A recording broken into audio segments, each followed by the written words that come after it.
Ciao a tutti, benvenuti o bentornati sul canale di Italiano in Tasca. Io sono Alice e oggi un video molto breve ma molto utile sui pronomi personali soggetto e i pronomi personali complemento.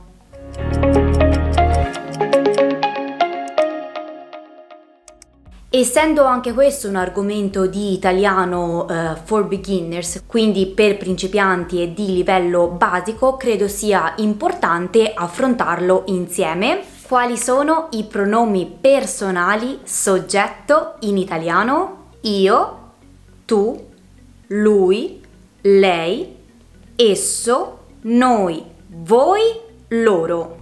Lui, lei in italiano più antico e tradizionale si possono anche dire egli, ella. Lo stesso vale per loro che in italiano più tradizionale e antico si può dire anche essi. Il pronome personale soggetto esso, che corrisponde all'inglese it, in italiano è praticamente non usato, quindi l'ho inserito perché probabilmente lo potrete trovare all'interno di alcuni libri di grammatica, ma sappiate che è praticamente scomparso. Quando ci si riferisce a un animale o ad un oggetto, diciamo direttamente quella cosa o quell'animale. Per esempio, se abbiamo come animale un gatto ci riferiremo a lui. Se invece abbiamo una gatta ci riferiremo a lei. Nessuno usa esso oppure essa, quindi tenetelo presente, ma non importa che lo studiate. Un'altra cosa interessante dell'italiano è che mentre in alcune lingue il pronome personale soggetto è obbligatorio da pronunciare o da scrivere nella frase, in italiano non lo è. Perché? È semplice, prendiamo come esempio il verbo giocare. In inglese rimane sempre play, play, play, eccetto la terza persona he, she, it plays. In italiano invece cambia per ogni singola persona: gioco, giochi, gioca, giochiamo, giocate, giocano. Ascoltando e conoscendo la desinenza che sta alla fine del verbo, automaticamente sappiamo anche a quale persona corrisponde.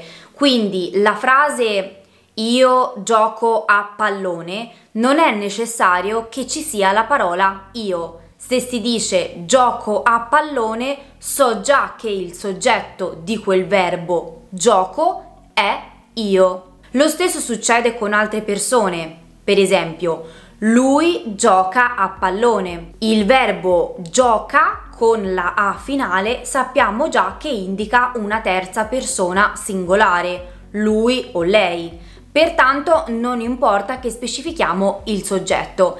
In inglese invece, per esempio, è sempre obbligatorio, anche perché altrimenti non sapremo chi è che compie l'azione, dato che il verbo non cambia eccetto che per la terza persona. Quali sono invece i pronomi personali complemento?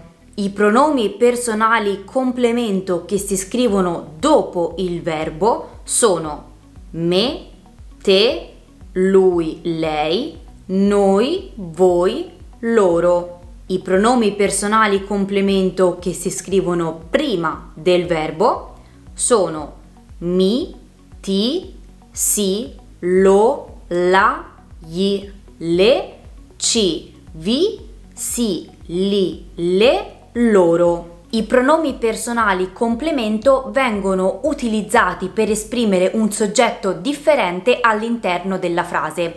Per capirli guardiamo semplicemente degli esempi. Me, te, lui, lei, noi, voi, loro vanno dopo il verbo o dopo una preposizione. Per esempio, cercavi me ieri?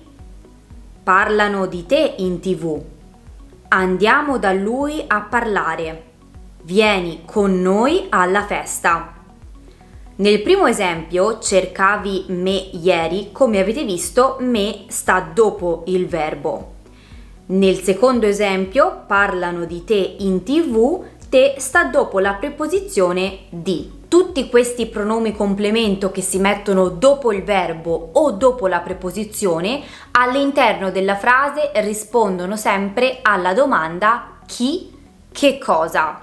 Quindi cercavi chi, che cosa, me. Invece i pronomi complemento che stanno prima del verbo hanno la seguente funzione, guardiamola negli esempi. Mi, ti, si, lo, la, gli, le, ci, vi, si, li, le, loro vanno dopo al verbo oppure si attaccano al verbo stesso. Per esempio, mi manchi, sentiamoci dopo. Io conosco Giulio da 5 anni, anch'io lo conosco. Per favore, domani parla con Martina. Sì, le parlo domani. Devo telefonare a mio fratello. No, telefonagli dopo. È importante studiare la lezione, quindi studiala bene. So che i pronomi personali complemento, quindi gli ultimi due gruppi che abbiamo visto adesso, possono creare un po' di confusione nella mente di chi sta imparando l'italiano.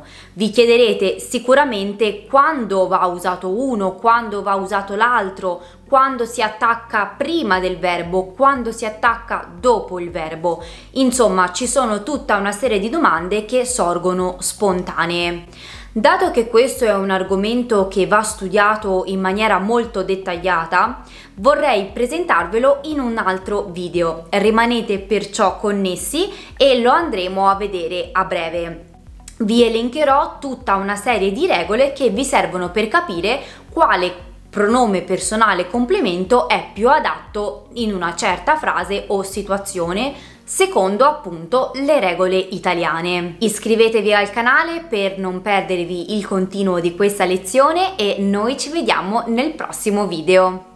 Ciao ciao!